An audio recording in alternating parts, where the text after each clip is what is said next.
খামারি ভাইয়েরা, এখানে যে ছাগলটি দেখতে পাচ্ছেন এটা হচ্ছে ইউরোলোথেসিস রোগে রোগাক্রান্ত।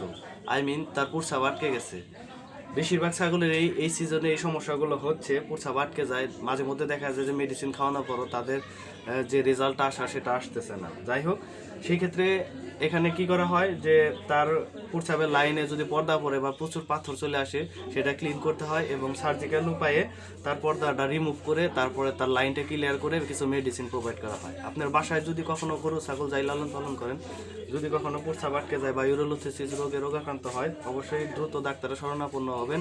যদি মেডিসিনে ঠিক হবে না হয় তো সার্জিক্যাল উপায়ে চলে আসবেন এবং সঠিক চিকিৎসা এবং সঠিক গাইডলাইনের জন্য অবশ্যই যোগাযোগ করবেন এবং যে কোনো চিকিৎসার জন্য অবশ্যই যোগাযোগ করবেন। এখানে দেখতে পাচ্ছেন তার পাথর রিমুভ করে তার সার্জিক্যাল কিছু কাজ করতেছি, যেন তার প্রস্রাবের লাইনটা ক্লিয়ার করে দিচ্ছি, যেন সে আগের মতো প্রস্রাব করতে পারে। যাই হোক, ওর জন্য দোয়া করবেন যেন সে সুস্থ হয়ে যায়।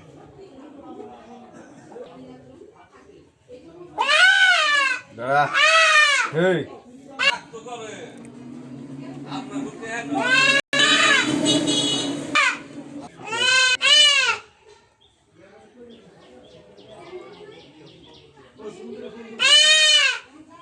করে দিছি, ঠিক আছে?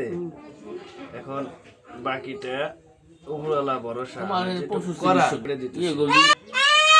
যাই হোক, এটা লাইন ক্লিয়ার করলাম। আপনারা বাসা বাড়িতে যখন ছাগল লালন পালন করবেন অবশ্যই শুকনা খাবার, গাছের পাতা এগুলো কম খাওয়াবেন, কেননা এগুলা থেকেই মূলত এই রোগটা হয়ে থাকে।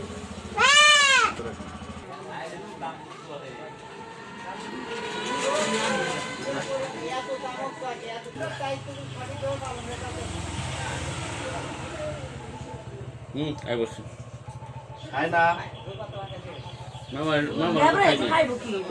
ব্লক করছে।